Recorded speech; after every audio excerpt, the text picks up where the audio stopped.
waxaan ku jiray lambar 1 dadkii ugu horeeyay oo hani ka danqaday markay meeshan ka ooynayso ma fahmi dadkii wax cararaan ku jira hani oo raadiyay hani oohinta markay bilaabaysana caruurteeda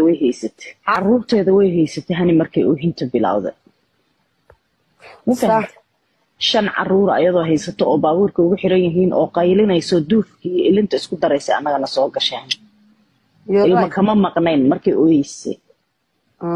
waa taan kulli wareernay oo annagoo u jeedno indheena shan ayadoo social media ka ooyeysay caruurta laga qaatay waatay fiidiyoogii looga qaatayna noo soo duubtay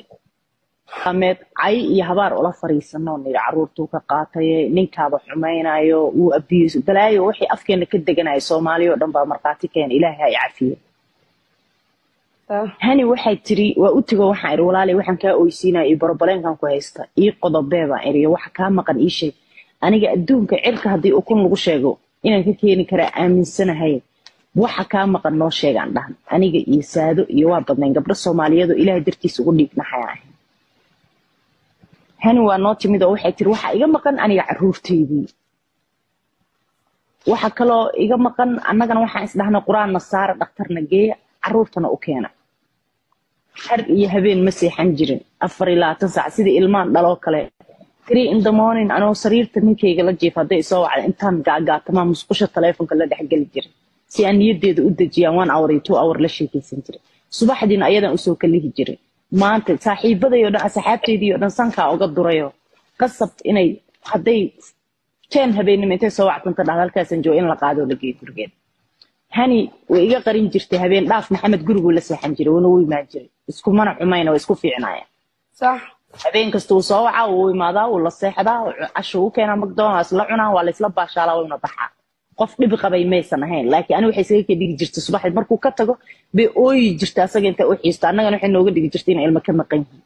maalinta ma hafi balawaan dhahay ninkii aan raadiyay waxaan ku yiri walaalo inaysa is arkina u maleeyaa aniga eedada ay saqoon yihiin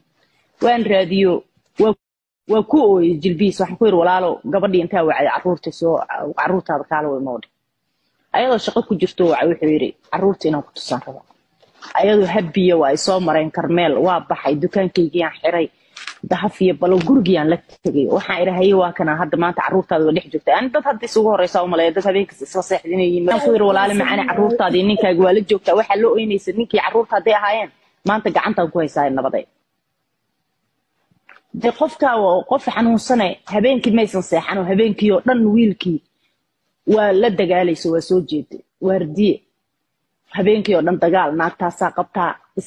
islaan waxa u shaqeysa adi da'deeda aan ku qiyaasay 60 iyo 70 inta u dhaxaysa waxay leedahay islaanta futo weyn ay leedahay maxamedna waxa uu leeyahay way isku macaan yihiin ama iswasaan anay weydiinaysaa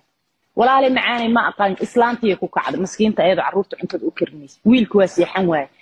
aroorti banaanka u baxday booliis u wacdo wiilku wuxuu yiri walaal Naciima hadii booliis la igu yeero every second caruur yar yarna waa hayaa dawladda ay qaadanaysa marka gabadhan meesheediisay ugu celin karaa waxaan ku yiri banaanka isaga soo bixi walaal hadii ay caruur iyo nin rabin gabadhan oo waxaan daraama ayada u qooshan oo ay iska juus gareysata iyadoo Mareykan joogta out of the blue in ummadda dhibtaday taas ka soo saar banaanku isaga soo saaray say u qaylinaysay oo buuq u waday shaqadeedii ku gashay habeen barka ayada ooyeysay soo wacday maxamed wiilsa idiid maxamed ma diidin gabadhan uu jecel yahay wiilkaas wiil islaamana waa iyaa ku dambaabin ayada waa fidnada kadib shaqada naga soo wacdo waxay tiri saana dhibaatadana ay haysato saana ay 150 daraamade umada in daraamad furta adiga maxamed ma rabtaa ani waa la qabaa maxamedna ma rabee maxaa rabtaa hadda raayda u baahana roodan waxaan ku yiri habar yare raaysi gabar yare habar yare rooda hafay tiriyo raayda sosis raayki markay soo siiso way soo kaxaysay gurigeeda u soo wadaa steerinkay kula dhigto waxay tir gurigeyga ma geenaysid maxamed gurigiisa la soo tusay dhibaatada maxamed ana u keenay adreeskiisa maysa aqoon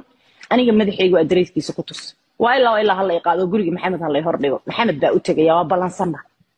asagana dabeecadu yaqaanaaye ma siigeystaa mise marmar ba naagta ka tustaa ma aqaanay soo joogo message waa ku imaanay oo soo dira markay bariye degto oo waa wax isku yaqaaneen oo dadkan waxa la ii sheegay 7 sano saanay ahayn xaaladooda aduu waa soo qaadayo markii rooda yar cunugtii yaray daanjar gashay steerinki lagu la dhagan waxa ay habar gurigeeda hor dhig guriga maxamed hordhig soo guriga maxamed marta hordhig waa la hordhig habeen barkii bay anoo 1 o'clock intaan cisho tukada sariirteeda iska jifo seexay isdhahay waxaan arkay qol ayadoo saaran live-keeda ii soo baxaya notification dhag hani bay qol saaran waa fiiri mise gurigii mugdi gurigii maxamedkii gurigu ka furi waayo iridiisay taagan tahayo right bay raadinaysaa waxay right ka raadinaysaa social media tiktok